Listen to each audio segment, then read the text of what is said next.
And she's going to say. Good afternoon. So, distinguished guests, ladies and gentlemen, dear students and guests, welcome to the afternoon session of our conference. First, one information, since Mr. Greg Lynn, who was supposed to be a member of this panel, is not able to join us via Skype now, but will join us at 7 o'clock this evening. We'll try to make this session half an hour shorter, so we'll hopefully finish at 4:30 rather than at 5. However, that will not, I hope, make the discussion less interesting. So, it is not just my really privilege, but an honor and challenge to introduce to you my colleagues who are going to talk this afternoon. Mario Carpo will address us for 20 minutes. That will be followed by 10 minutes presentations from our other colleagues, which I will introduce right now. Mario Carpo comes from Yale School of Architecture in USA, is a Vincent Scully visiting professor of architectural history at Yale School of Architecture, and also associate professor of École d'Architecture de Paris-La Villette. Mr. Carpo research and publications focus on the relationship among architectural theory, cultural history, and the history of media and information technology. His award-winning Architecture in the Age of Printing by MIT Press in 2001 has been translated into several languages, and his most recent books are The Alphabet and the Algorithm, again MIT Press, and The Digital Turn in Architecture. Mr. Carpo's recent essays and articles have been published in Log, the Journal of the Society of Architectural Historians, Grey Room, L'Architecture d'Aujourd'hui, Architettura Viva, AD, Architectural Design, Prospecta, Harvard Design Magazine, Cornell Journal of Architecture, Abitare, Lotus, International Domus, and Arch Plus. Our next guest in this session was already introduced to you, is Professor Preston Scott Cohen. Maybe I will mention to add on to the presentation done this morning that Professor Cohen is the recipient of the Design Review Award and the Travel and Leisure Best Museum Awards for the Tel Aviv Museum Amir Building, 5 Progressive Architecture Awards, the first prizes for 6 international architectural competitions, and an Academy Award in Architecture from the American Academy of Arts and Letters. Of course, Mr. Preston Scott Cohen is a Harvard University Graduate School of Design professor and had in the period from 2008 to 2013. His work has been, of course, widely published and exhibited and is held in numerous museum collections around the world. So it's very nice to see a theoretician with such a nice and rich practice background. The next presenter will be Professor Ingeborg Rocker. Ingeborg Rocker is Associate Professor of Architecture at the Harvard GSD School. She teaches design and gives courses and seminars on contemporary architectural theory and design techniques. At Harvard, she also chairs the MArch1 admissions and directs the GSD digital media workshops. Her theoretical work is devoted to questions regarding the impact of media on the perception, production, and thinking of architecture, and has been published in numerous international magazines and books. Particular focus is given to information aesthetics and the architecture of the digital medium. A discourse that also revisited the discussions of ornament and patterns vis-a-vis technological and discursive trends throughout the 20th century.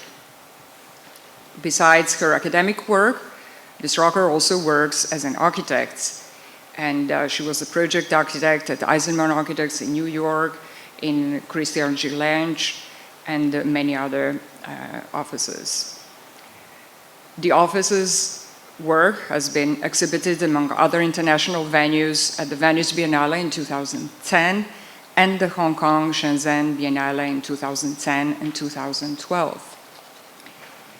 And our last participant in today's panel is our colleague Djordje Stojanović, who is assistant professor at the Faculty of Architecture, University of Belgrade since 2007.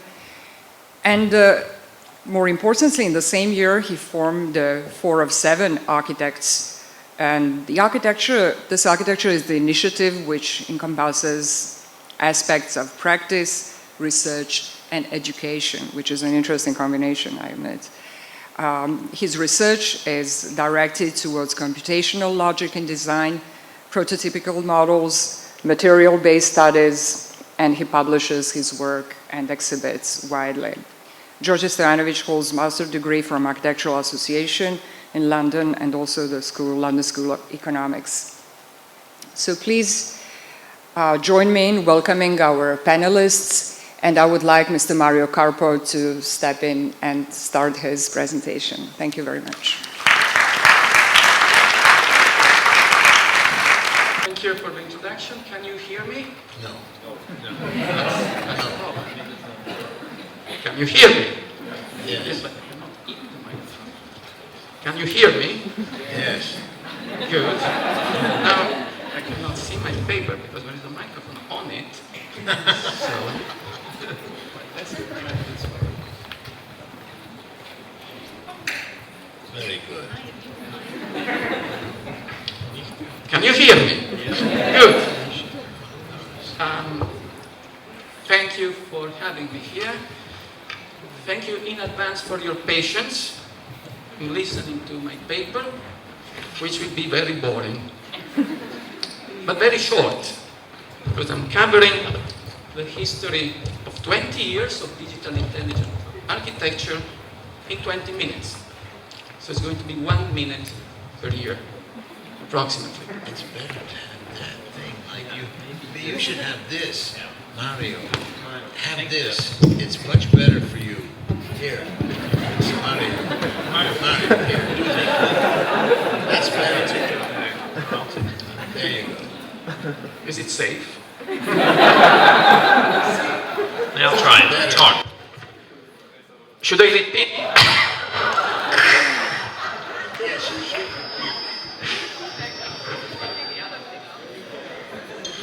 Is the Larson here? That's good.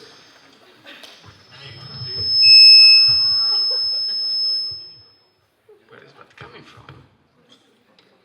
Take that away. This is the troublemaker. No. Because, this is not good if we are close to one another.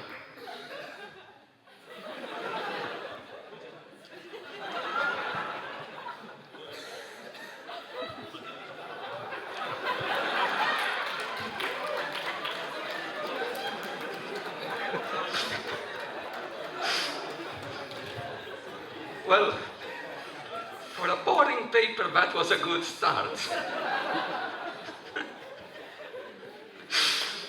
And let me start, to go back to serious matters, with a simple question. Why is it that at the very beginning, back in the early 90s, when Peter Eisenman first started to think of a new architecture for the age of electronic media, the forthcoming digitally intelligent architecture was meant to look like this, or this. Why is it that soon after that, digitally intelligent architecture started to look instead like this, or this?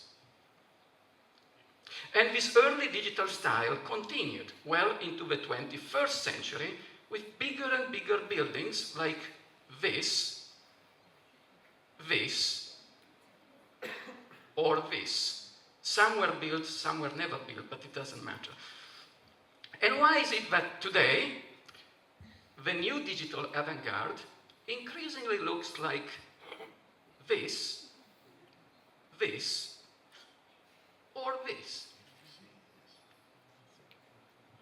Which, as you may notice, is quite different from what first Peter and then Greg, who is not here, respectively had in mind. Evidently, the style of digital intelligent architecture has changed in the course of the last 20 years.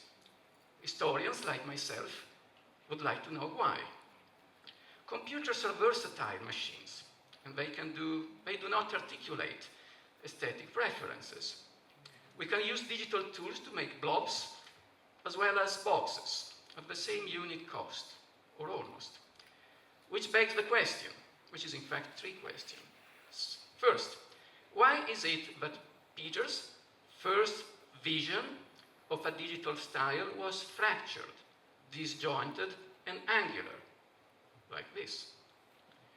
Why did the dominant digital style of the 90s soon become something quite different? Smooth, streamlined, clean, and curvilinear, like that. And why does today digital style increasingly looks like something different still? Rough, complex, angular, disjointed, confused, messy, and at times even aggregatory.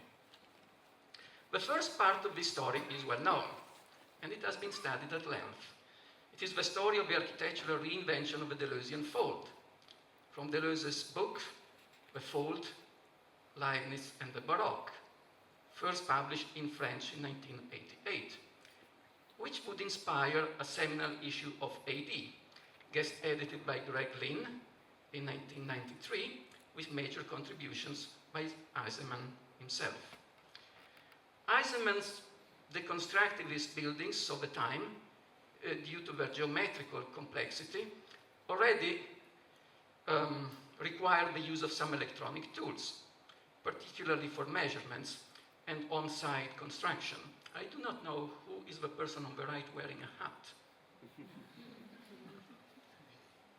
Probably. Who is the person on the left? We should never know. Consequently, Eisenman then saw electronics as a valuable tool and as a deconstructivist weapon of choice.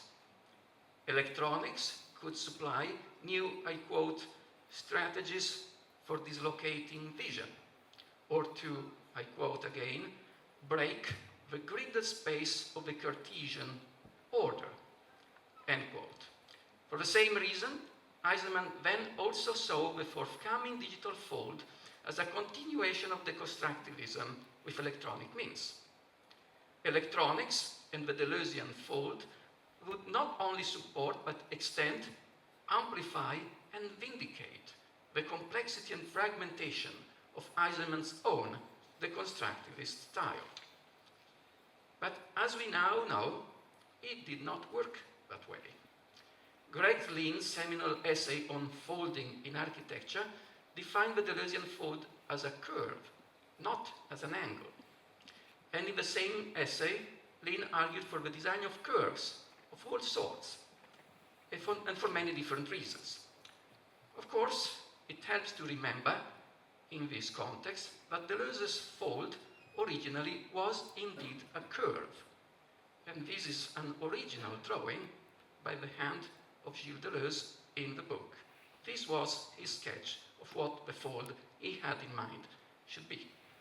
A very particular curve, as Deleuze defined the fold, that one, as the point of inflection in a continuous function, as determined by Leibniz differential calculus, which is the differential calculus we still study at school, which was, for the most part, indeed invented by Leibniz, and almost at the same time by Newton.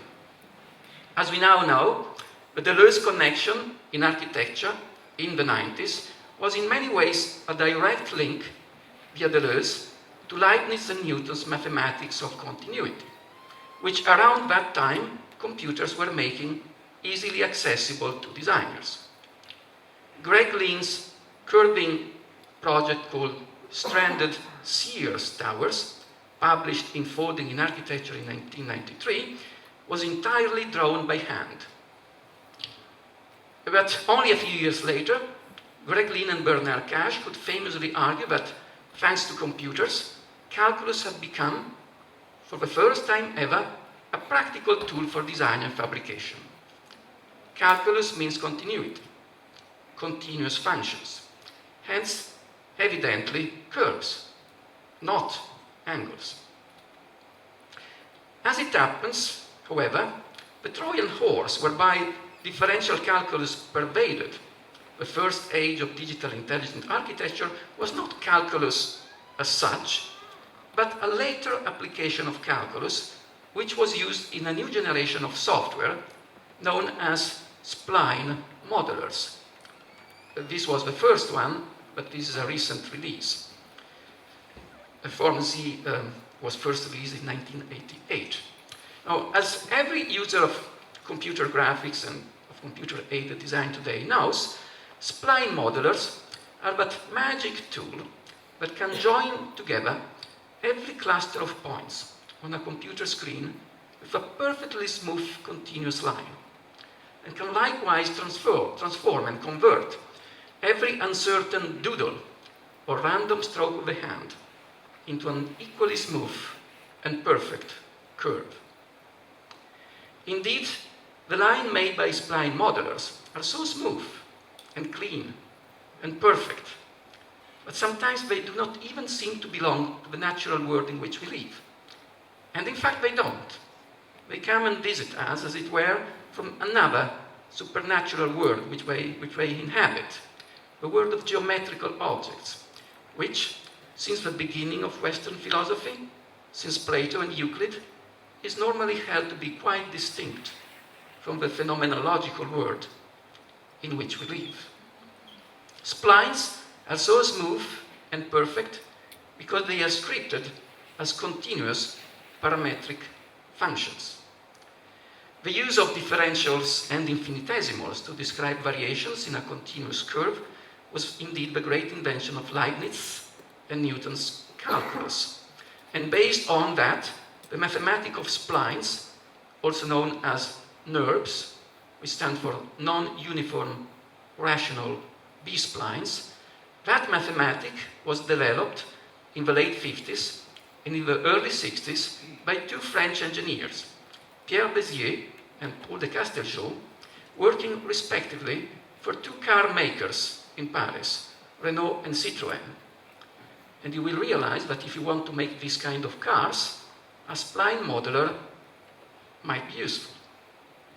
Now, a footnote, this car was designed entirely by hand, just before de Castelgeau developed spline modelers for Citroën, but it was in the same spirit. A few years apart, Bézier and de Castelgeau found two slightly different mathematical ways to join some fixed geometrical points with a smooth continuous line, which is called in English a spline. The English term derives from the traditional craft of shipbuilders. But the novelty of Bézier and de Castelgeau mathematical spline was that they found a way to notate those lines as parametric functions, so that the lines could be recorded and transmitted as a mere sequence of letters and numbers, and when necessary, edited and tweaked by giving different number values to some parameters. In turn, the great novelty of the early 90s was that spline modelers included in early software for computer-aided design, such as Form Z and Rhino, made some of these mathematics easily available to all, not through number-based operations, but through interactive graphic user interfaces, control points and vectors that everyone could easily edit, move and drag on the screen by the click of a mouse. As that game turned out to be faster and more intuitive than the high school calculus on which it was based, spline modelers soon became hugely popular among the first generation of digital designers. In short, this is how the architecture of the first digital age turned out to be a calculus-based, spline-dominated environment. And the style of the first digital age turned out to be curvilinear, not angular. Now, assuredly, not every digital intelligent designer in the 90s was a spline maker. Frank Gehry, for example, used computers to scan, measure, notate, and build irregular, non-geometrical, three-dimensional shapes. But the divide between free-form and mathematical splines is often a tenuous one, and it is not easily assessed visually. If one just looks, what one sees is mostly sweeping, spline-like curves. And indeed, this is what most people saw at the time. Wherever and whenever digital design and fabrication were employed or implied. Good. Fast forward to today. In the course of the last 20 years, many of the pioneering ideas of the digital avant-garde have been remarkably successful. Last winter, for example, American President Barack Obama, in his yearly State of the Union address, mentioned 3D printing as a revolutionary new technology that, I quote, has the potential to change the way we make almost everything, end quote. Digital mass customization is indeed much cheaper today than it was 20 years ago. And it is certainly a matter of some satisfaction for us in the design professions to see that the ideas and intuitions of a small group of visionary designers in the early 90s are now being discussed by global leaders and decision makers around the world. In 20 years, from Gilles Deleuze to the White House, this is something of an achievement that the design professions can be proud of. These were originally our ideas. I mean Peter's and Greg's and Bernard Cash and a few others. This was our stuff. And these ideas are already changing the world in which we live. So it would appear that 20 years ago we were right. Good. Which begs the question, why is it that today digital style appears to be changing once again? Why would we be leaving behind the spline-dominated environment to embrace what appears to be a new style of digital disorder? Messiness, complexities, disjointedness, and even, once again, angularity and aggregation. This is a matter of some importance, because if that indeed is happening, and it is a big if, that would mean that we would be going back to where it all started, namely to digital tools as a tool to produce and master complexity, hence indeed to where Peter stood around 1992. The spline and calculus are the climax of modern mathematics, but they are tools of simplicity, not of complexity. What could be simpler than that? Modern calculus simplifies variations so we can calculate them. And digital splines produce forms of splendidly smooth and elegantly streamlined simplicity. And it would appear that this is exactly what we are now leaving behind. But why? And this is not really today's subject, and I have only 2 or 3 minutes left, so let me just hint at a couple of points as a way to open up the discussion. First point, alongside the deconstructivist roots I just mentioned, from the 90s and to this day, digital theory in general, and digital design theory in particular, have been deeply marked by theories and beliefs of postmodern provenance, and tinted by a strong indeterminist, phenomenological, spiritualistic, or even vitalistic orientation. Some of these theories derive somehow from late modern system theory, complexity theory, and from the so-called postmodern sciences of indeterminacy and nonlinearity. In the 90s, these were the extreme but marginal views of a group of radical thinkers and ideologues, although trendy at times, particularly in some circles. And this one was probably not the worst of the lot. By the way, this book became famous in English with the title Order Out of Chaos, but the original French title was La Nouvelle Alliance, which translated into English would give the new covenant, which, with some reason, they decided was not a good English title.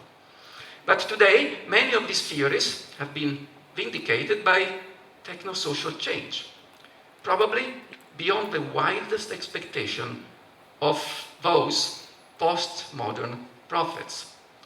Postmodern philosophers, a couple of them have been mentioned already today, tended to be vaticinatory, obscure, disgruntled, and often apocalyptic.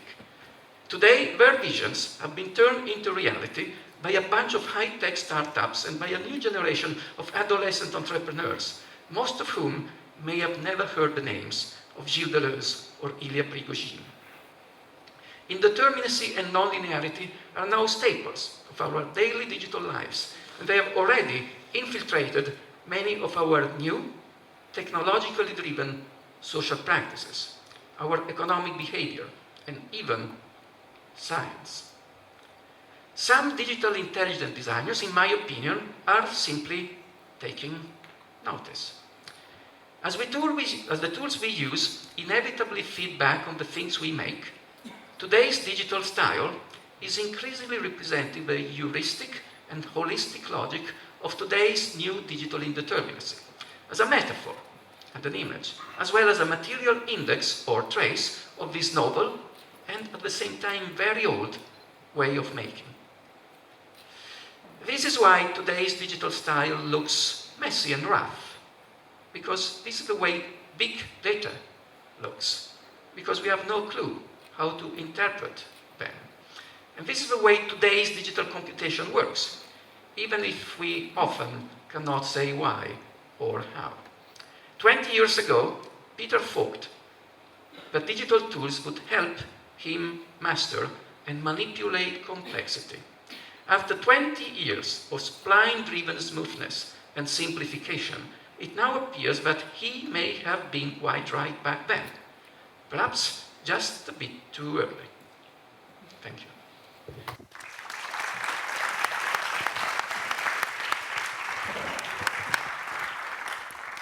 Thank you very much. Can you hear me? Yeah? May I ask now, Mr. Cohen, since we decided to set a solid stage for discussions with 10 minutes presentations from every panelist, we'll just continue to our next presenter. Okay. Well, actually, I thought it was a very useful and very informative way to discuss the problem of Peter with this question of the digital, to talk about a divergence that occurred between him, his work, let's say, and those who smoothed things. But I think the problem is rooted in something more to do with what we were talking about this morning. I think people interpreted, many of the architects who followed from Peter interpreted his work toward something that he never was really invested in. It seems to me there was a great deal of confusion that came out of what he was doing.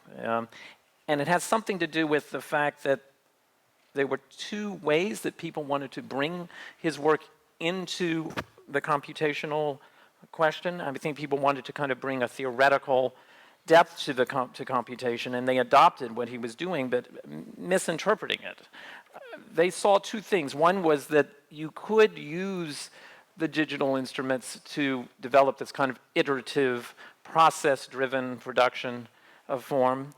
They didn't know really what this process was in Peter's work, I believe, and they were therefore using it toward different ends. And the other was the idea of adopting the computation to produce a certain kind of motion in architecture, to actually realize, to actualize movement, something Peter never was interested in doing, but they misunderstood him to be invested in also. And the reason for that, I think, is that Peter's whole effort had something more to do with the idea of turning architecture into a mental construction rather than, of course, the physical construction. And, they should have known that, but I think they were diverted by the work itself, those who interpreted it and moved it into the computational world. They were diverted by the appearance of all of the complexity that you've been talking about. I think the better analogy between Peter and the computation would be to recognize that at the root of computational modeling for architects is a principle which I'm very interested in too, obviously, which is the principle of projection. And the reason projection is a more compelling, kind of problem to focus on rather than complexity, in my opinion, and with the case of Peter and in general for architecture, is because projection gets to this question of the mental construction versus the physical construction of architecture, more so, better.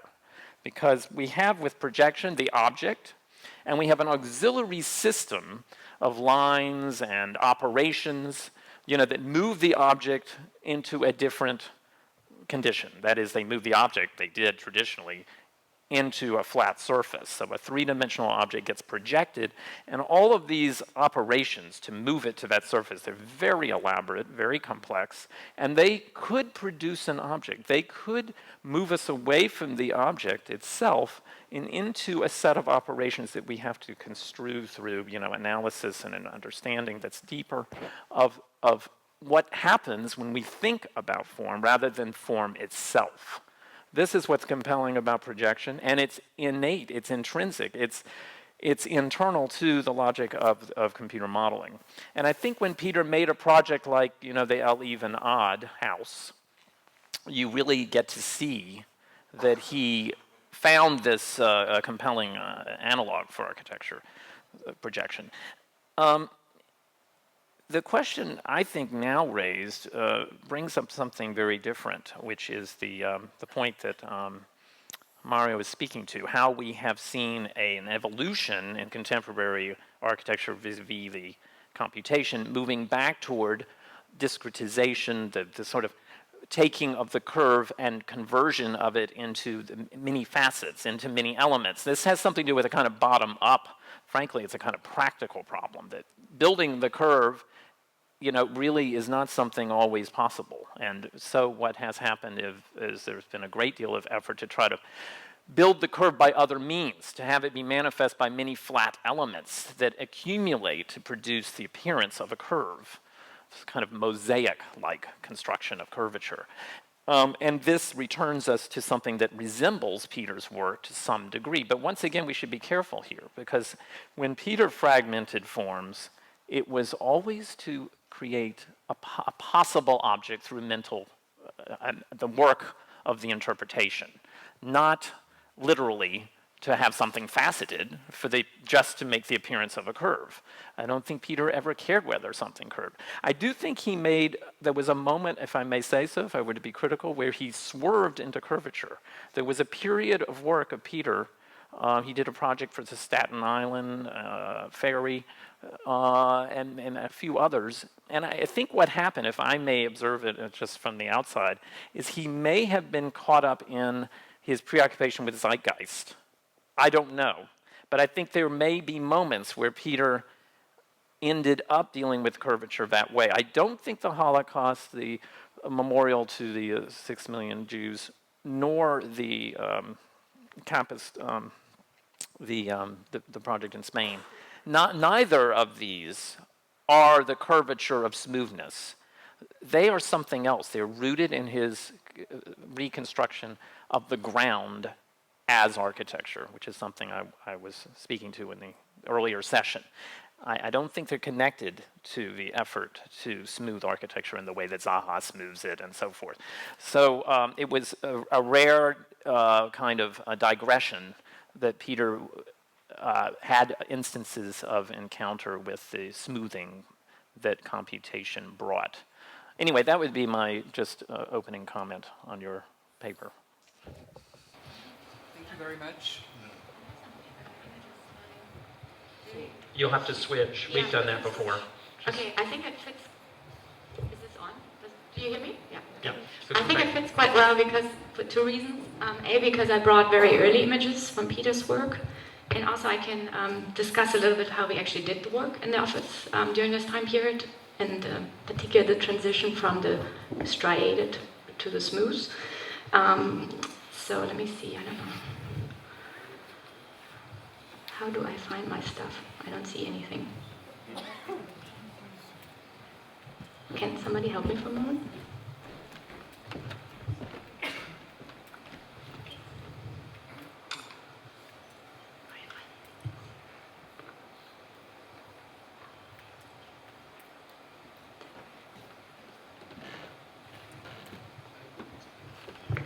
Okay, so first of all, I think I agree with Scott that Peter's motivation is less driven by the medium and explorations with the medium, simply because Peter really doesn't use the medium himself. But that's not really the point. I think the key is, maybe also through the lens of my autonomy discussion and research, which will follow, is that I think Peter is always looking for that which is inherent in architecture. And I think then with the arrival of computation, of course, it was a question how far also that would have an impact on how we produce architecture. Is it too loud? Slower. Slower. A little slower. Oh, okay, I try. No. Okay.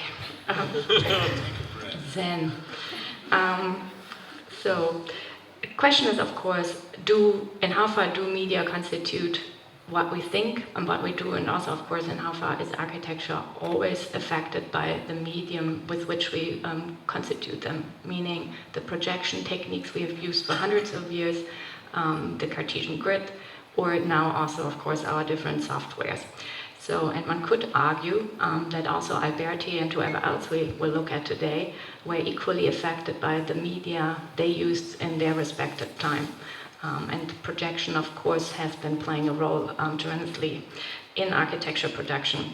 So I would not totally divorce the two from each other, but I think it would be difficult to focus on the medium computation and fetishize it so much, and then say Peter Eisenman's work cannot be comprehended without looking at the computer. So I think that has probably a very strong correlation with one another. So I have also, so one thing I thought was interesting looking at Peter's work, and I was very suspicious, and maybe Peter can answer this, there was this n-dimensional cube occurring. And Peter brought this in context, if I'm not totally mistaken, the Carnegie Mellon University project already in 1988. And he was interested in knowledge-based systems, such as computers and robots, and in how far they reconceptualized architecture. And of course, there was always this question of what do we need to overcome, or how do we challenge meaning and what constitutes meaning of the object as much as a subject. And I think this n-dimensional cube seemed to be a model for him to think computation, but again, translating it into something which was an operating model for the architect. It turned into geometry, and you could say, of course, it's a fully ill-footed model of computation, because computation has literally nothing to do directly with the geometry. At best, the geometry becomes informed through a software. So computation as such works with zero and ones, or on and off switching of electricity. So it doesn't have necessary geometry, nor does it have a proper form. So I was fascinated how he had to urge to translate that from him. And of course, if we see here, and we see that later in my other presentation as well, we see the line, we see the surface, and we see the cube. And what these elements are, the elements which constitute for him the key elements for the autonomous architecture. So we see here how computation now is rethought, or autonomous architecture is rethought in terms of computation. And the other thing, of course, we see an increase in the complexities, which are sheer possible through computation and through alternative modes of representation, but also, of course, these visualizations affected, again, the spatial imaginary Peter has, and we can see this also from the inflections the cubes have with one another. And I quote what Peter was saying about the Boolean cube. The Boolean cube is a complex structure which lies between purity of a Platonic form and the infinite and unlimited form of non-Euclidean structure. Because the form is based on the infinite doubling and reconnection of itself, it is an unstable and infinite n-geometric figure. Yet, frozen singularly, these forms exhibit the properties of Platonic forms. So you can see there's really, again, a very interesting shift back and forth between that which constitutes a meaning, which would be the Platonic form, where you can associate perhaps a meaning to, and the flipping away the n-dimensionality of it. And I think in precisely that type of ambiguity is where Peter's, I project this, of course, now onto him, fascination with computation and the continuous recursive iteration is lying. And then, of course, he met a person, Yesius, who was the founder of Form Z, and these two collaborated with each other. Yes, it was producing Form Z, and Peter had this wish list what he wanted Form Z to do. Form Z is an object modeler, which is dramatically different than the surface modeler, and has splines, but was really deficient in how it worked, the splines. That's why we never used them really in the office in the mid-90s and late 90s. And what also, of course, came with that was questions of computation as such, discussions which were linked to the computational group, such as shape, grammar, shape shifting. And this became quite literally, almost in a postmodern way, applied here in the project we see here for the University of North Carolina. No, sorry, that is for Peter. What is this project again? This is The University in Frankfurt.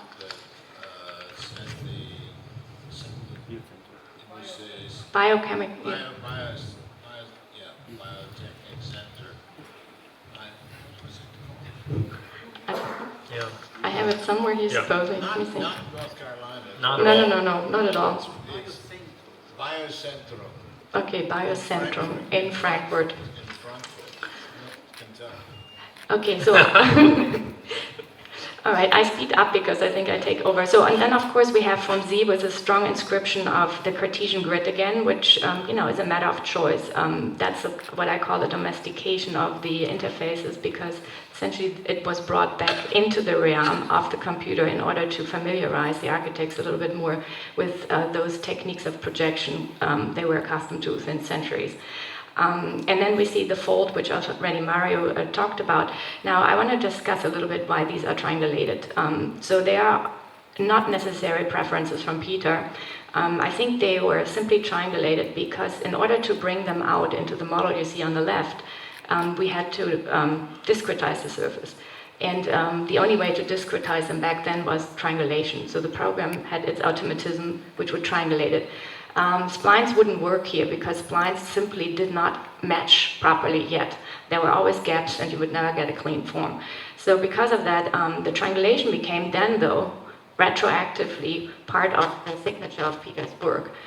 So we could say here, this is exactly the feedback I tried to talk about earlier, is that we have a clear feedback between that, what the technology provides you with, that which then becomes a vision also of the architect, and then how he starts to further push that type of vision retroactively again by generating. So it's a kind of feedback loop we see here between image production, imaginary creation, and actual production of the work.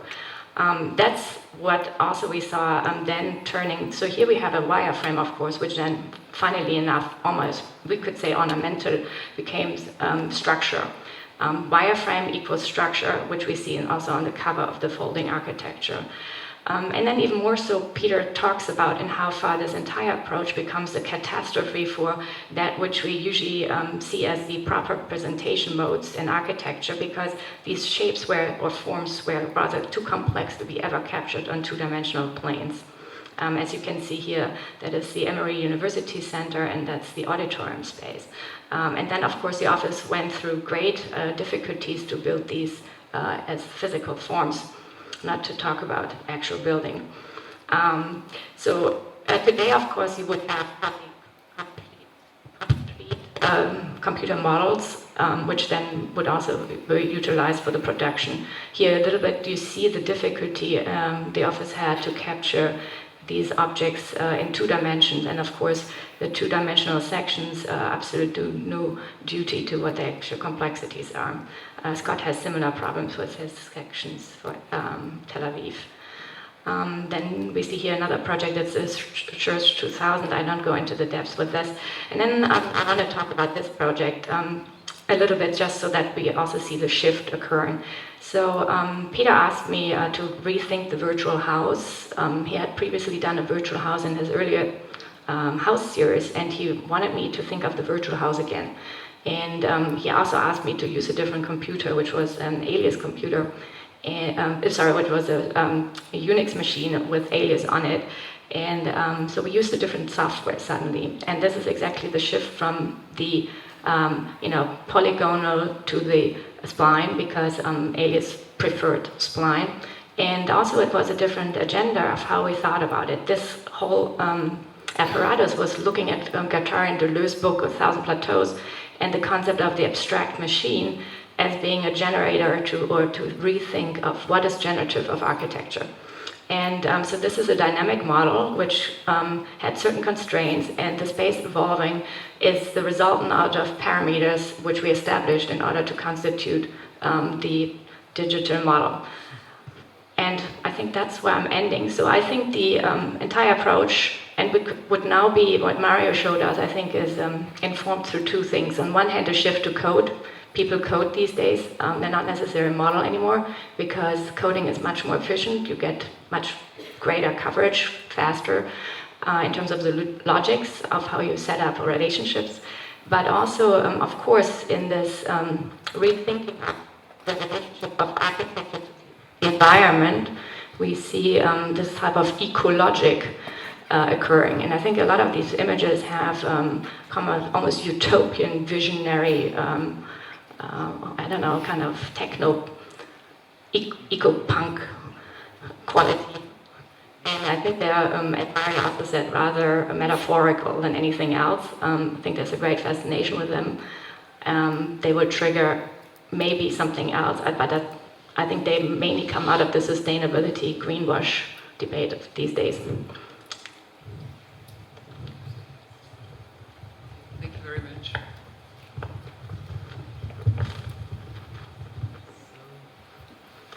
Djordje, Stojanović.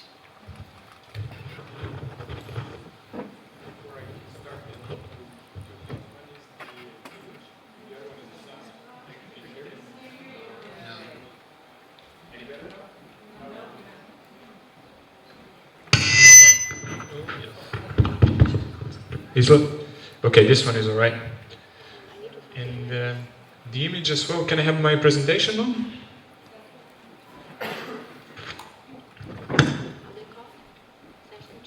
Session 2, yeah.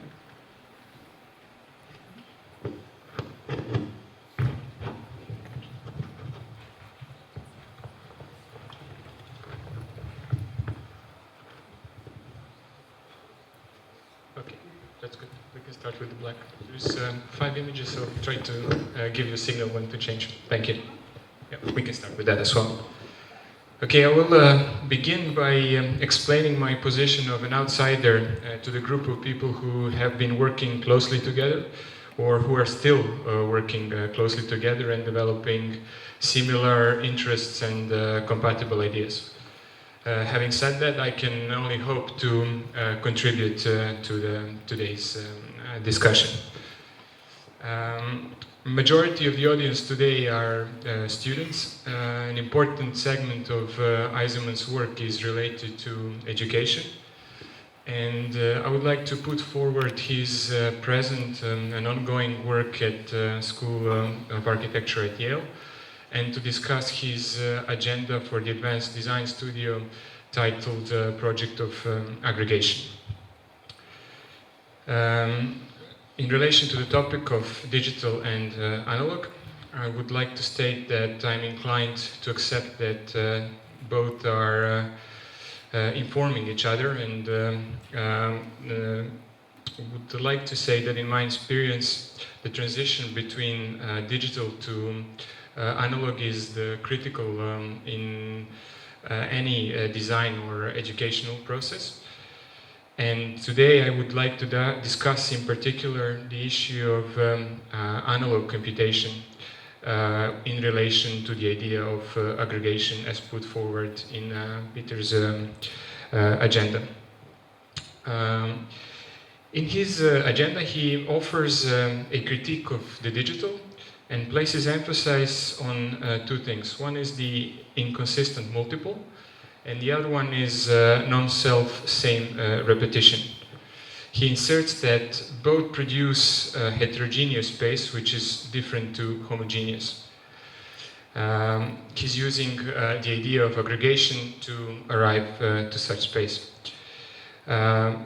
We can accept that there are many ways to think of aggregation, but they all end up with a physical or organizational properties of a structure. Different disciplines develop different understandings of the same term. For instance, in natural sciences, we can see the term being related to the behavior of particles or to the formation of chemical bonds. Or in geology, we can see how it relates to soil structure. In the educational agenda, aggregation is used as a methodological approach, which is then tested against the site-specific situation in Rome, Italy, and against the programmatic formulation, which is the one of the library. Students are then instructed to check possibilities of aggregation within the known architectural typologies, which are tower, mat, and slab, and are specifically instructed to think of horizontal and vertical means or strategies of aggregation. Just to quote possibly the most important sentence from the curriculum before I offer my own reflection on it. The idea of aggregation aspires to challenge the self-similar repetition and spatial continuities that have become the hallmark of algorithm-driven design, today the most prevalent strain of digital practice. Now, if we can move the images, I'm sorry, I completely forgot about them.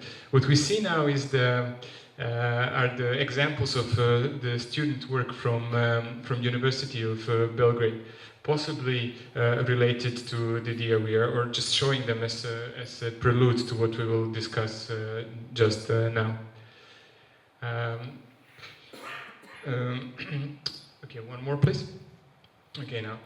We'd like to offer some personal reflections on the idea of aggregation and that sort of repetitive use as identified within the algorithmic practice of today. In 2007, I moved from London to Belgrade. I changed the environment, the corporate environment of Arab AGU and later on Adams Cara Taylor for the one of the state-run university. Okay, maybe is there any way we can get the image back? And importantly for today's discussion, that change also responds to changing of the workflows from those that were digitally based to those that are predominantly analog. No offense to anyone. One back, please. Can we just go one back? Page up. So this was the first exercise with the students at the University of Belgrade, where we were using matchsticks with a rule-based protocol to achieve spatial structures. So this exactly would relate to that problem of self-similar repetition, and but it was an important hallmark of what to do next and how to develop the understanding of the computational logic within the design process. The idea of analog computation is based on what Kostas Terzidis was writing a year earlier in 2006, when he discussed the possibility of separating between the algorithm and the computer that is executing that algorithm. What basically he suggests is that a logical process is different to the machine that is executing that process. And that from there we can conclude that there are other ways to think about computation, analog means, through drawings, through models, through diagrams, which can help develop the very same idea of computational approach to architecture. What is really important here is the differentiation between inconsistent and consistent. Now we can look closer how the idea of aggregation could produce a heterogeneous space, as suggested in the specific words in the educational curriculum. I first discovered the term heterogeneous in writings of Jeff Kipnis, who in the seminal text Towards New Architecture writes about Eisenman's practice to explain that sort of idea. I accept that there might have been earlier attempts to develop the idea. But from there, the lineage can be clearly drawn to today and to the discussion of the inconsistencies. via the notions of continuous differentiation in late 90s. I'm referring to Lynn's idea, to versioning of here present Ingeborg Rocker's writings, which were just a little bit later, and more recently the idea of indeterminacy as developed by Mario Carpo. So that sort of inconsistency, which is what was really intriguing in this sort of exercise. So once we replace the consistent geometric protocol, which we see still, and if we move on to the next image, please. When we introduced elasticity to it, all of a sudden we were looking at the spatial assembly that was based on the inconsistent properties of the elastic material that was now completely the game changer when compared to the previous exercise. Next one, please. Ingeborg, can we have the next one, please? Thank you. This is the last one. Now we can relax. If we look at the resulting structure, we can see what is the actual result of introducing elasticity to the system. Resilience of the material is now evident in the organizational logic of the model, which now has the ability to recalculate itself. Whenever we insert a new model, the whole assembly changes, unlike the one made from matchsticks.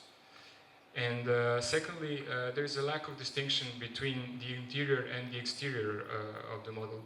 It is also possible to be referred to the lack of distinction between object and the environment, which is another consequence of inconsistent behavior of the material. There is also an interesting relationship of part to whole. All of the segments that were used to create such an assembly were identical at the beginning, but then according to tension forces and to the connections established with their neighbors have changed. So it's hard to say that there are two identical ones in the assembly that we are looking at. I should say that this is one of the experiments that have been realized over the period of several years, and you can guess that toward the end of the experimentation, we have produced a software that has translated what has been done in the physical experiment, so that material processes could be then examined and looked within the digital environment. So my concluding point is that in order to make the digital better, I would suggest that we would need to go out of it and look outside and back into the physical world and then take it back. So this would be idea of analog, of digital translated to analog and then back to digital. Okay, thank you. Thank you very much.